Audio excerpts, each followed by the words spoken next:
Greetings, fam, and welcome one more time to Clarity15. That's our man Julian Bond with Afro Calypso. God bless you. I hope that you've enjoyed your week and you have been preparing for this moment that we're in right now.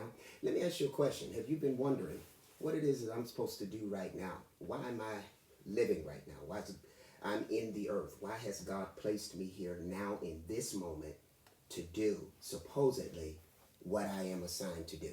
Maybe you have questions as to why you're living in this pandemic that is upon us with COVID-19. Well, maybe I have an answer for you. I don't know. But let's take the journey together.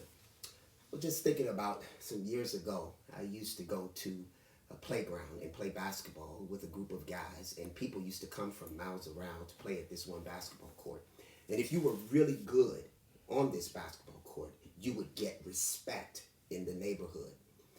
You didn't have to fight to be on the basketball court once you proved that you could be there. But I often lost on the basketball court. I was good, but I wasn't great.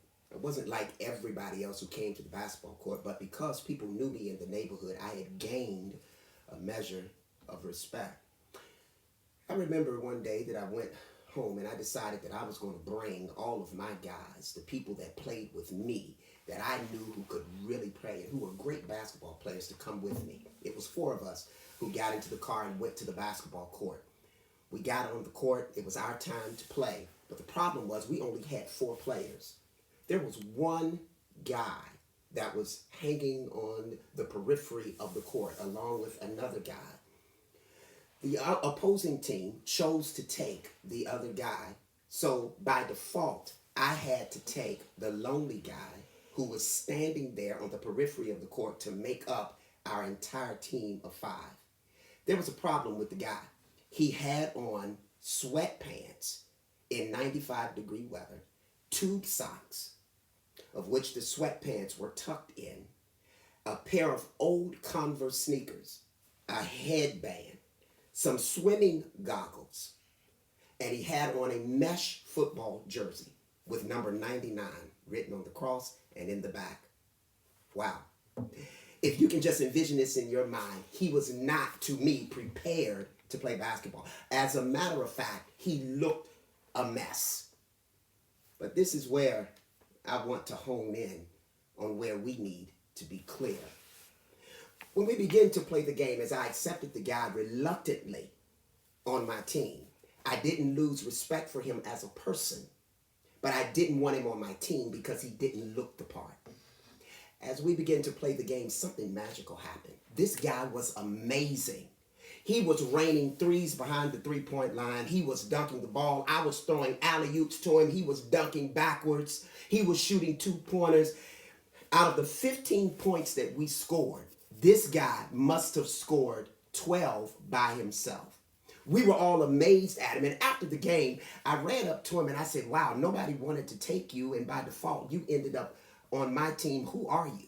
He said, I didn't say anything, and I came dressed like this, as I do often, not to this court in particular. This is my first time here, but I came dressed like this because I knew the majority of the people would judge me by what I had on the exterior. He said, but what you all didn't know is that I used to play for the New York Knicks. I was never a starter, but I sat on the bench. I was drafted to the New York Knicks, never graced the court, but I got on the team. That man taught me something that I want to share with you on today in Clarity 15, which brings me to 3 points that I want to give to you. The first one being, be careful not to allow ambition, zeal, selfishness make you ignore something worthy of honoring. See, that day, that man had something in him that was worth me honoring. I was unclear, but he was clear about himself. He was clear about his resolve. He was clear about his confidence. He was clear about his self-worth. But what the man did not know, that there was something inside of me that was very unclear. So you see, he didn't know at the time that I was battling some insecurities myself, inside myself. I was 159 pounds. I was a great athlete, but I only stood 5'9" against the other guys who were 6'2", 6'3", 6'4", 6'5". I had to battle the insecurities all of my life of being a small guy, but he taught me something that day, that what I honored in him, I would assume. Whatever I honored, I would hold. You see, when you place value, which is my second point, on something that is worthy of being placed on, God will grant you with the gift or that thing that's hidden in someone else that you need for your own character. Well, I'm going to say it like this. When value is placed on me rather than we, there is no clarity. You see, that day I received clarity because all I wanted to do was win. That was my ambition. All I wanted to do was have zeal. That was my need to be approved by the people who I had been playing on the court with. That's why I ran off and got all of the guys who I thought could help me win to gain even more respect on the playground. I was selfish. I was selfish because it was all about me. But in order to be clear, to be very clear, it cannot be about me and it cannot be about you. It must be about we. And until our lives are about we, there is no clarity. You see, the man knew, unbeknownst to me, that he had something in him that could bless all of us. That was a special gift to all of us. The special gift is that we could not judge what he had on because he had something inside of him where it didn't matter that he was dressed like a mess on the outside. Something that was inside of him that we all could relish and use for our own character so that we could be clear and pursue our personal destinies as we had been fashioned to do. See, the one thing that I learned is that you will become what you honor. See, friends, as you walk this life and as you walk this journey and try to become clear about what you have been intended to do here on earth, you will never become that thing until you honor the right thing.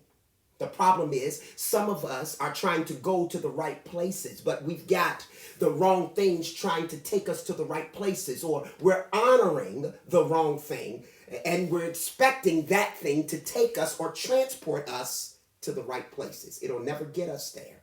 We have to be clear and we have to be careful about what we honor.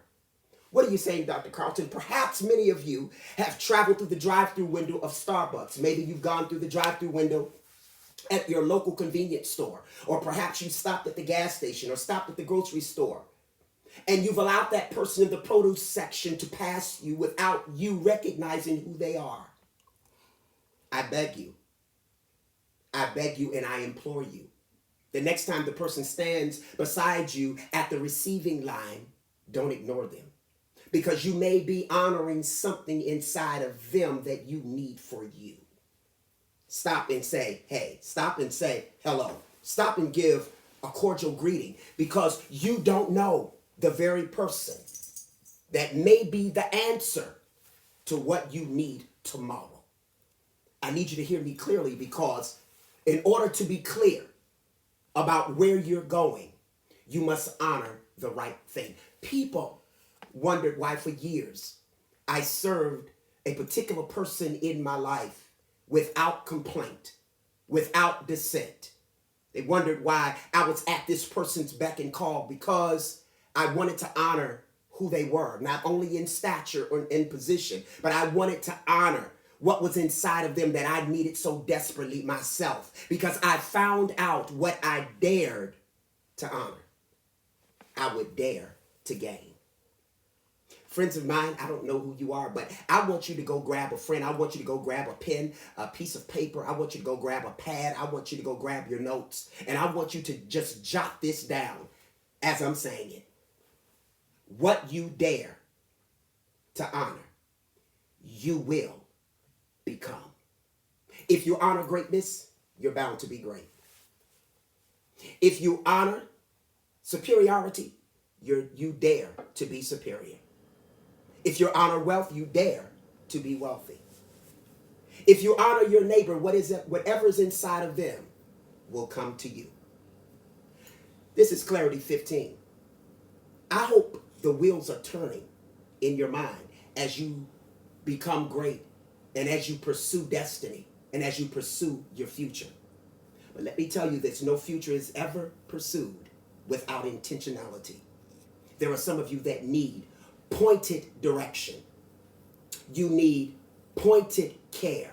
You need someone to sit down with you and map out where you need to go at the right time. And I believe right now, while we're in the midst of this pandemic, right now is the time for you to pursue what's inside of you that perhaps has been eluding you for so much time. You see, it wasn't this moment, the moment that I'm speaking to you now, that brought me to you. It was the moment that started on that basketball court years ago when that man who I didn't know had something in him that brought clarity to my life. It was his clarity that exposed my insecurity. But I was mature enough to recognize what he was clear about, I needed to be clear about in myself. That it wasn't my exterior. It wasn't the impediment or what I thought was the impediment of my physicality. It was really what I thought of myself. As a man thinketh, so is he. Friends of mine, I want to invite you to something. Those of you that need that pointed attention, I want to invite you May 2nd. I'm having a Zoom class that I want you to be a part of. I want you to email us at info@healingh20.org. When I receive your email, we will send you out a link. May 2nd is totally free on me. It's an orientation to Clarity 15. Perhaps you have questions about your life, where you are in this particular moment of your life, and you need more. You want to know what the next chapter is? I want to help you take the journey.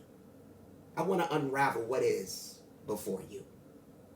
All is not lost. This is just the beginning of new things. Perhaps your back is up against the wall and you said, I don't know what I'm going to do in the midst of this pandemic. Don't sit there and wait for a stimulus check to come to you when you can write your own checks. I'm going to help you do it. May 2nd for my orientation. It's called Clarity 30 by Zoom, May 2nd at 7 p.m. For 30 minutes, I'm going to help you privately reveal what it is that you have been assigned to do in the earth. And I believe that what is going to be revealed to you is going to change your life. You'll never, ever in your life again wait on anybody to pay you when you can pay yourself. I want you to remember this. Purpose with no clarity is nothing more than a daydream. Why don't you join us tomorrow at 9:30? Those of you that connect to our ministry, join us tomorrow at 9:30 at Healing H20, right here, 9:30, for a special word that I have for you from the Lord. 9:30 a.m. tomorrow. We're all observing what it is that our civil authorities has asked us to do over the time that we have been in this pandemic, quarantine as a result of this pandemic. We're praying for the families who are suffering. But while we observe or we quarantine, we will work on the next chapter of our lives. Remember, and don't forget, purpose without clarity is nothing more than a daydream. Until next time, in the morning at 9:30, be blessed.